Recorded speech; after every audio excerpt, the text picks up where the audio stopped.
আসসালামু আলাইকুম। ওয়ালাইকুম আসসালাম ওয়া রাহমাতুল্লাহি ওয়া বারাকাতুহু। শাহাবুদ্দিন ভাই কি আপনি? জি, আমার নাম মোহাম্মদ শাহাবুদ্দিন। কেমন আছেন আপনি? আলহামদুলিল্লাহ। আপনি কেমন আছেন? আছি ভালো আলহামদুলিল্লাহ। আমি আমার একটি চ্যানেল আছে, চ্যানেল থেকে আসছি যে আমি জানতে পেরেছি যে আপনি এখানে ফার্মিং করছেন এবং গরু ফার্ম, এগ্রো ফার্ম আছে। তো সেজন্য আপনার একটা ভিডিও নেওয়ার জন্য আমরা আসছি ইউটিউব চ্যানেল থেকে, যাতে আমাদের দেশের মানুষ আপনার এই দেখা থেকে কর্মসংস্থানের জন্য উদ্বুদ্ধ হয়, উৎসাহ পায় এবং বেকারত্ব যাতে ঘোচানো যায় দেশের, সেজন্য আসছি। আমরা আপনার একটা ইন্টারভিউ নেব, আপনি আমাদের একটু সাক্ষাৎকার দেবেন কি?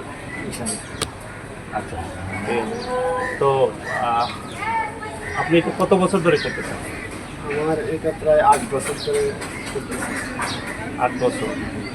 তো প্রথমে কয়টা গরু দিয়ে শুরু করছেন? প্রথমে আমি একটা বাসন দিয়েছিলাম, বকনা বছর দিয়েছিলাম 34,000 টাকা দিয়ে। 34,000। ওটা দিয়ে শুরু, আল্লাহ রহমতে। তারপরে 3 মাস পর আরেকটা বকনা নিয়েছিলাম।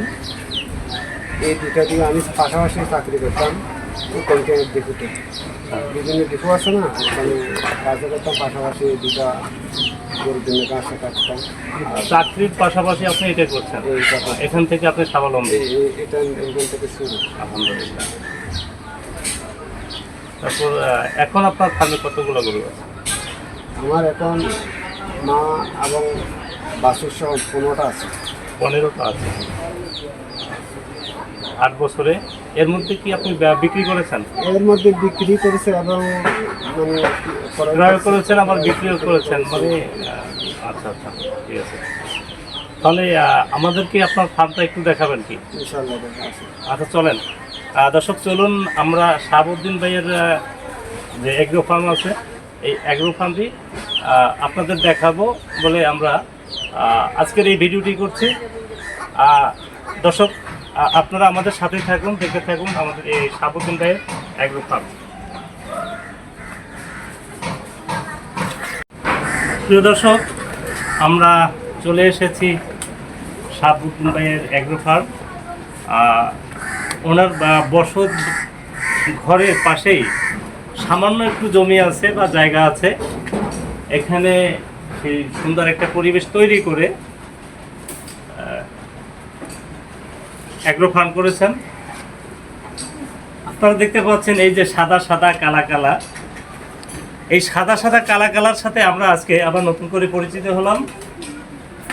সেই গানটা আবার মনে পড়ে গেল চঞ্চল দাদা, সাদা সাদা কালা কালা। এই সাদা সাদা কালা কালা দেখতে দেখতে আমরা আপনাদের বলতে চাই যে আমাদের শাহাবুদ্দিন ভাইয়ের সাথে পরিচিত হলাম এবং এই শাহাবুদ্দিন ভাই যে ছোট থেকে এই পর্যন্ত শুরু করেছেন এবং এই ফার্ম করতে তার 8 বছর সময় লেগেছে। 8 বছর সময় কম নয়। এর মধ্যে তিনি আরও গরু বিক্রি করেছেন এবং এই খামারে গরু ক্রয় করেছেন। তো তিনি একজন ছোট উদ্যোক্তা থেকে এই পর্যন্ত এসেছেন। অনেক পরিশ্রম হয়েছে ভাই। তো এটা উনি করেছেন চাকরির পাশাপাশি। তো যারা আপনারা যারা খামার করবেন, নতুন উদ্যোক্তা হবেন, তাদের যাদের জমি আছে, জায়গা আছে, এরকম একটা ফার্ম করার মতো জায়গা আছে, আপনারা কেন ফেলে রাখবেন জমিটা? হয়তো আপনার জমিতে কোনো গাছ লাগান, সবজির গাছ লাগান, না হয় একটা কিছু করেন। আপনার জমি যদি ফেলে রাখেন তাহলে কী লাভ আসবে? দেখেন এই শাহাবুদ্দিন ভাই একেবারে তার যে শয়নকক্ষ, যেটা শয়নকক্ষের পাশেই এরকম একটি ছোট ঘরের মধ্যে, হয়তো শাহাবুদ্দিন ভাই যদি আরও একটু বড় পরিসরে জমি পেতেন তাহলে এই এগ্রো ফার্মটি আরও বড় হতো মনে হয়। যে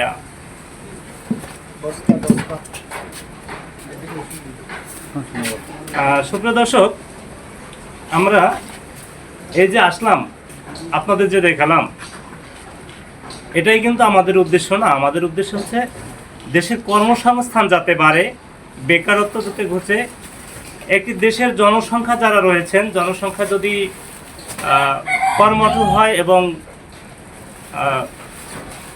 কোনো কিছু করতে পারে, তাহলে সেই জনসংখ্যা দেশের বোঝা নয়, সেই জনসংখ্যা দেশের সম্পদ।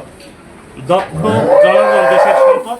এইটি আপনাদের মেসেজ দিতে চাই যে আমাদের শাহাবুদ্দিন ভাই যেটি করেছেন, এরকম কাজকে আসলে সাধুবাদ জানার একটা ব্যাপার আছে। আমরা চাই যে গ্রামে গঞ্জে যেখানে আপনারা রয়েছেন, যাদের জমি আছে, যাদের সামর্থ্য আছে, যতটুকু সামর্থ্য আছে, যারা বাবা রয়েছেন, আপনার সন্তান বেকার, আপনার সন্তানকে এলাকার বড় ভাইয়ের কাছে না পাঠিয়ে আপনার সন্তানকে একটা গরু পোষার ব্যবস্থা করে দেন। তার মন মানসিকতা ভালো থাকবে, বেকার রাখবেন না। তার মানে হচ্ছে এই, বেকার রাখার মানে হচ্ছে এই যে অলস মস্তিষ্ক শয়তানের কারখানা। এই কথাটাকে আবার জ্ঞানীগুণীরা ইংরেজিতে প্রবাদ করেছেন, আবার ট্রান্সলেট করেছেন যে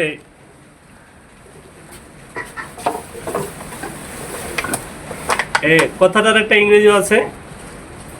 তো আমরা শাহাবুদ্দিন ভাইয়ের কাছে কিছু কথা শুনবো। শাহাবুদ্দিন ভাই, আপনি তো লং টাইম ধরে এটা করেছেন, এখন আপনার এই খামারে গাভী কয়টা আছে? আমার গাভী আছে 7টা, আবার নতুন বকনা 2টা গাভী আছে। আচ্ছা, ওগুলা যদি বাচ্চা দেয় তাহলে 9টা হবে।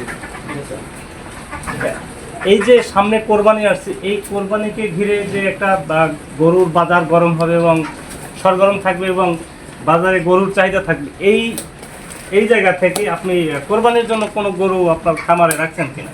হ্যাঁ, একটা আছে আমার, 2টা আছে। এটা বিক্রি করবো না, এটা রাখি দেবো, আর একটা বিক্রি করে দেবেন। বিক্রি করবো। তো এই খামারে আপনার লাভের পরিমাণটা কীরকম?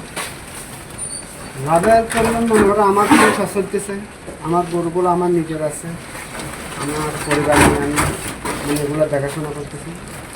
ছেলে আছে, বড় ছেলে আছে, উনিও এগুলো দেখাশোনা, ছোটো ছেলে, মানে মোটামুটি আমাদের পরিবার নিয়ে মনে করেন এগুলো দেখাশোনা করা। আচ্ছা, এই গরুগুলো কোন জাতের গরু? এগুলো ফিজিয়ান জাতের। ফিজিয়ান জাতের। একটা গরুর দাম, এই যে গরুটা আমার কাছে আছে, এইটার দাম কত হতে পারে? এটাও বর্তমানে মনে করেন 80, 70, 80 এরকম হতে পারে। তো মোটামুটি আপনার খামারটা সুন্দরভাবে সাজাইছেন। এখানে মনে করেন আরো মানুষ আরো গাভী আছে কয়টা? গাভীর কথা বলে, গাভী আমার 7টা। এই 7টা গাভী থেকে আপনি কত লিটার দুধ পান? এর মধ্যে গাভিন আছে মনে করেন, এটার মধ্যে দৈনিক 60-70 এরকম হয়। 60-70 লিটার। আচ্ছা, 70 লিটার আপনার বিক্রি কত নামে? আমি তো পাইকারি মনে করেন 70 টাকা, আবার খুচরা 80 টাকা। খুচরাও দেন, আপনার পাইকারিও দেন। এই আশেপাশের জায়গায় দূরে তো কোথাও যাবে না? দূরে কোথাও যাওয়া যাবে না, এই আশেপাশে। দর্শক, এই জায়গাটি একটি জনবহুল জায়গা এবং এখানে প্রচুর জনসংখ্যা আছে, যে কারণে আমাদের শাহাবুদ্দিন ভাইয়ের দূরে বা কোথাও যেতে হয় না, পরিশ্রম হয় না। সেই কারণে সে এখান থেকে একটু লাভ হওয়ার পরিমাণটাও তার ভালো হয়, যে খরচ কমায়। আচ্ছা, দৈনিক আপনার এই ফার্মে ব্যয় কীরকম, এটা যদি বলেন?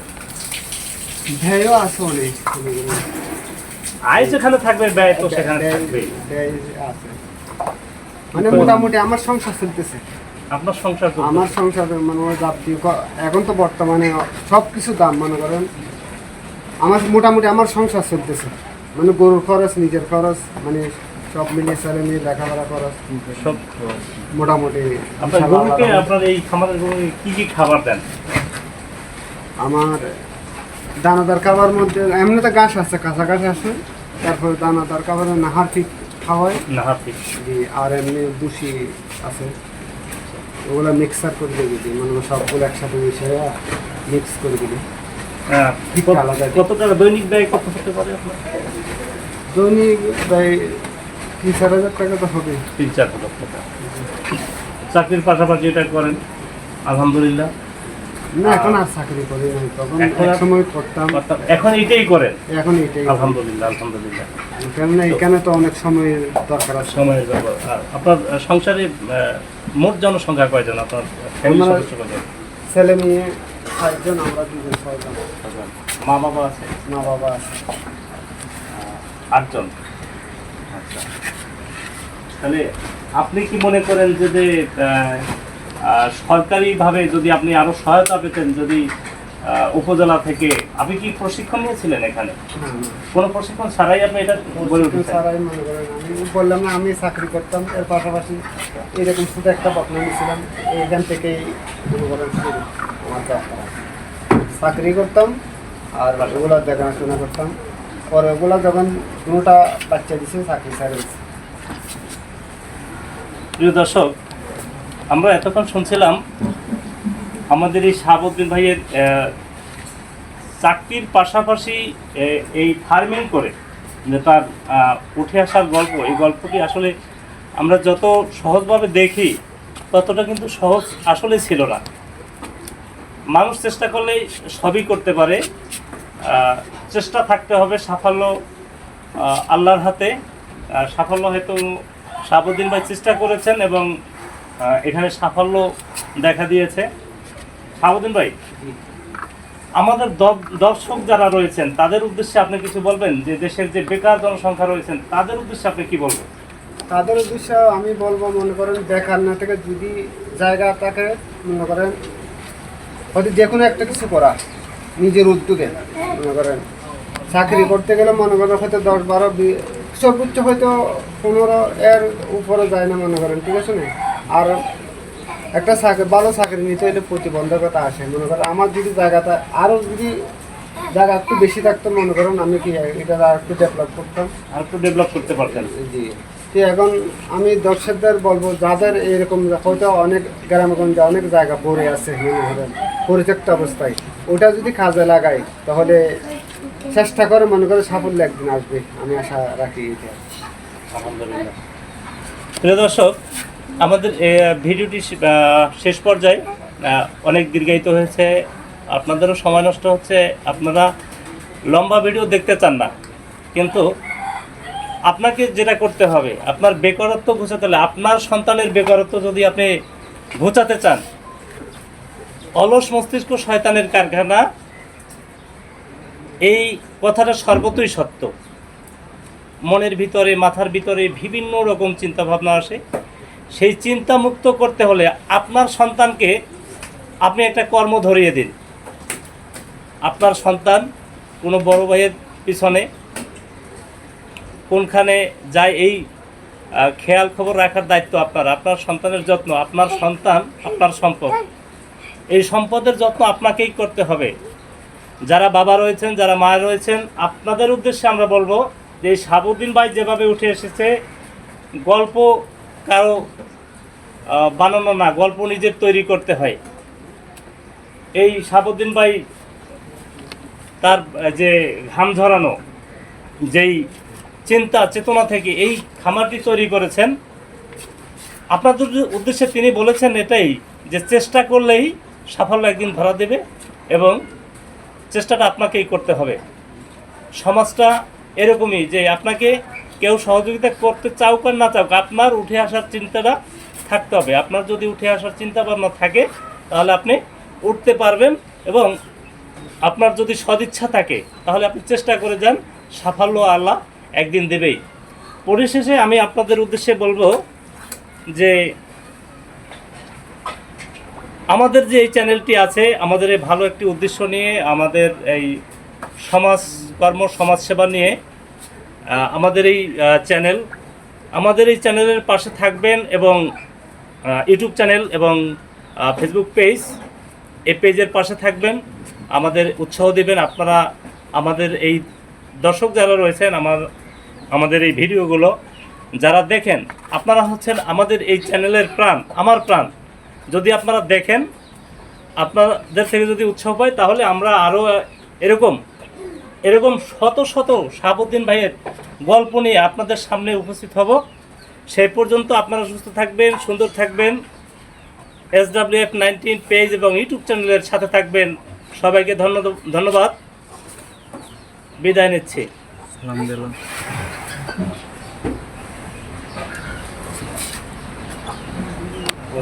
আল্লাহ হাফেজ।